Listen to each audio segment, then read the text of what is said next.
আপনি যদি আপনার চ্যানেলে মোটিভেশনাল ভিডিও আপলোড করে থাকেন তাহলে আপনার জানতে হবে কিভাবে একটি প্রফেশনাল মোটিভেশনাল থাম্বনেল তৈরি করতে হয়, কারণ একটি ভিডিওর ভিউজের পিছনে খুবই প্রধান একটি কারণ হলো এর থাম্বনেল।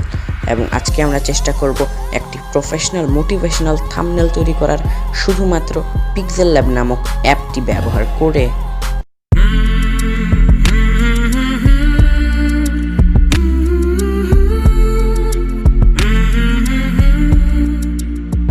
পিক্সেলল্যাব অ্যাপটিতে আসার পর আমরা নিউ টেক্সটটিকে আপাতত ডিলিট করে দিব।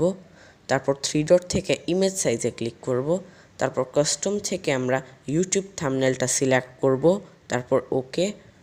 তারপর প্লাস আইকন থেকে ফ্রম গ্যালারিতে ক্লিক করুন। তারপর আপনাদের থাম্বনেলের যে কাঙ্ক্ষিত ফটোটি রয়েছে সেটিকে ইম্পোর্ট করুন। তারপর 16:9 এটিকে ক্রপ করে নিন এবং এটিকে ফুল স্ক্রিন করে দিন। এরকম ফটো সংগ্রহ করার জন্য আপনারা আনস্প্ল্যাশ নামক ওয়েবসাইটটিও ব্যবহার করতে পারেন।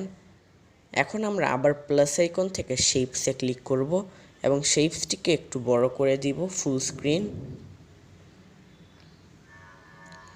তারপর আমরা একটু নিচে আসব, অপাসিটিটাকে একটু কমিয়ে দিব, আমি 30 রাখছি। আর একটু নিচে আসুন। তারপর আমরা এখান থেকে ব্ল্যাক কালারটি সিলেক্ট করব। তারপর টিক চিহ্ন।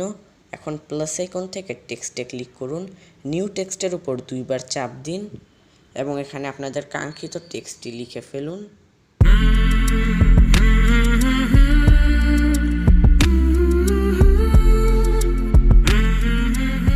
টেক্সটটি লেখা হয়ে যাওয়ার পর আমরা ওকে প্রেস করব এবং এটিকে ঠিক এখানে বসিয়ে দিব। তারপর আমরা এই আইকনে ক্লিক করব। তারপর এখান থেকে আমরা ফন্টে ক্লিক করব। তারপর মাই ফন্টস, এখান থেকে আপনারা বাংলা কাস্টম ফন্টও ইউজ করতে পারেন। তারপর ওকে। তারপর আপনারা এই লেখাটিকে কপি করে নিন এবং দ্বিতীয় টেক্সটটির উপর 2 বার ক্লিক করুন এবং এখানে আপনাদের দ্বিতীয় টেক্সটটি লিখে ফেলুন।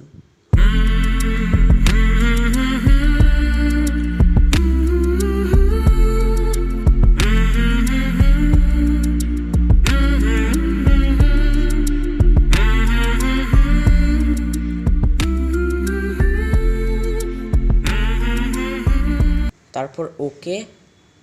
এটিকে আপনারা একটু বড় করে দিতে পারেন।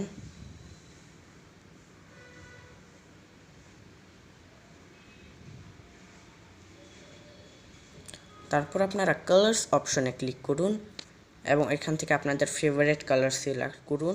আমি এখান থেকে অরেঞ্জটা সিলেক্ট করছি। তারপর টিক চিহ্ন। ধরতে গেলে আমাদের কাজ প্রায় শেষ। এখন আমরা এই আইকনে ক্লিক করব। তারপর সেভ অ্যাজ ইমেজ। তারপর কাস্টমের উপর ক্লিক করুন, এখান থেকে আলট্রাটা সিলেক্ট করুন। তারপর সেভ টু গ্যালারি।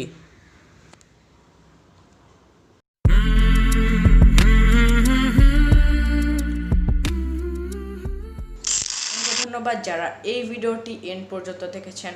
আর ভিডিওটি ভালো লাগলে লাইক করুন, শেয়ার করুন, সাবস্ক্রাইব করে পাশের বেল আইকনটি অন করুন। আর দেখা হচ্ছে পরবর্তী কোনো ভিডিওতে। Bye man.